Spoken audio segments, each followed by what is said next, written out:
Hi, my name is Darla, and I'm a producer here at Pixar Animation Studios. You know, Pixar is made up of just a crazy combination of people. There's mad scientists and dancers and animators and just all kinds of unique individuals. And most of those unique individuals weren't the most popular in high school and junior high. They just weren't. It's just the way it works. Thank goodness we hung around and found each other and created this familial tribe of people that's created this unprecedented team that makes movie magic. And so because of that, because of where we all came from, we wanted to share a message of hope with all of you. I knew at a young age that I was very different. I started out as sort of a tomboy, and I liked to play with the boys, and I liked to play with boy things. I walked wrong, I talked wrong, I wasn't interested in the right things. I love show tunes. I brought my sister's doll to show and tell. I remember just feeling not sure how to do it. I was able to kind of compartmentalize being gay. I always felt like if I don't want this hard enough, maybe it'll go away. It was sort of all I could do just to keep it under wraps, keep it hidden. One day I was at the dinner table and I was kind of just joking and I made this gesture and my brother said, dude, that's really gay. And I was like, no, it's not. And then my parents were like, yeah, it's kind of gay. I really was faced with this idea that I was really going to be in trouble. So I felt like if I was a lesbian, my father wouldn't love me anymore. So I had a choice to make. Would I be true to myself, or would I live a life of lies? I couldn't be myself and show as much of myself as I could. There's a sense of invisibility when you're gay because you don't want to step out, you don't want to show too much. Not everybody is Kurt on Glee. All of my friends from my Catholic elementary school got to go to an all-girls Catholic high school, but my mother wouldn't let me go. She wanted me to go to a public school so that I'd be around boys. The name of the game, I guess, was to fit in. So I acted tough and I put on a show. Every time I would go on the field or on the court, I always felt ostracized from the rest of the team. All of the people in the stands were like, dyke and lesbo and get off the field. I got harassed verbally and physically. They'd call me faggot and push me around. It escalated to be pretty violent, not only inside the campus of the school, but outside. I was completely scared and confused. I thought that being gay meant being alone and being isolated and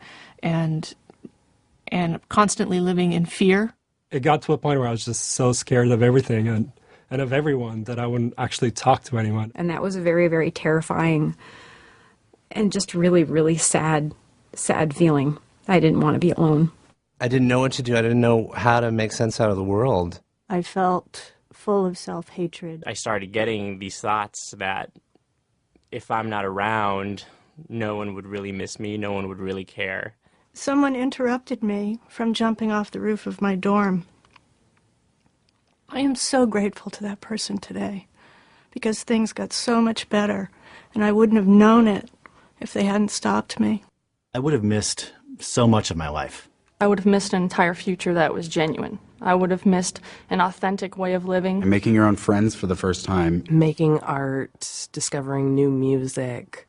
Going to birthday parties with my daughter's friends. A dance group, which was super cool. I got to travel with them. Walking into a gay bar and feeling like you really belonged. I would have missed great friends, great relationships. The most amazing experiences that you can have with a friend. I would have missed meeting Colin, my amazing cube mate.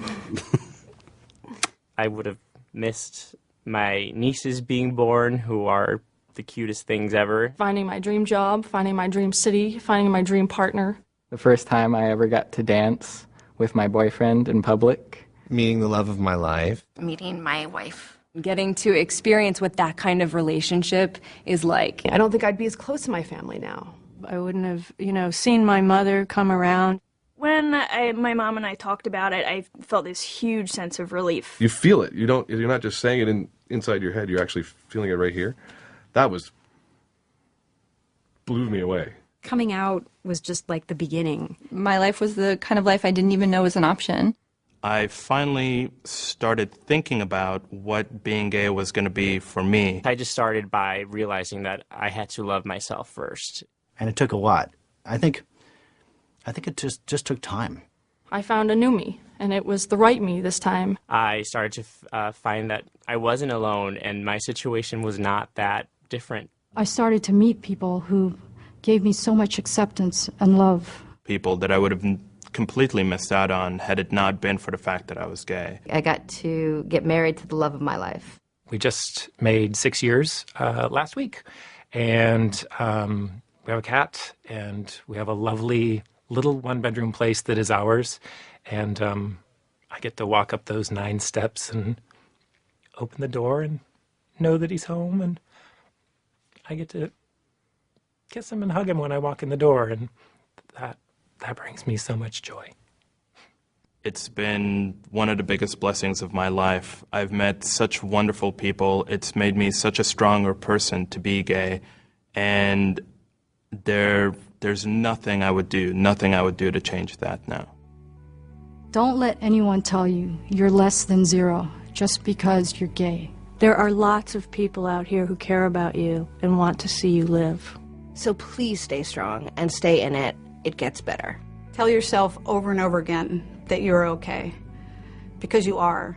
And know that no matter how hard things can seem, that you're connected to everybody else going through that same thing. You will find your place, and it will get better. I promise. I can definitely tell you, and I didn't believe it, I didn't think it would ever get better, but it really, really does get better. Focus on the future. Don't focus on the problems that you're going through right now. Focus on the greatness of your life that's going to become.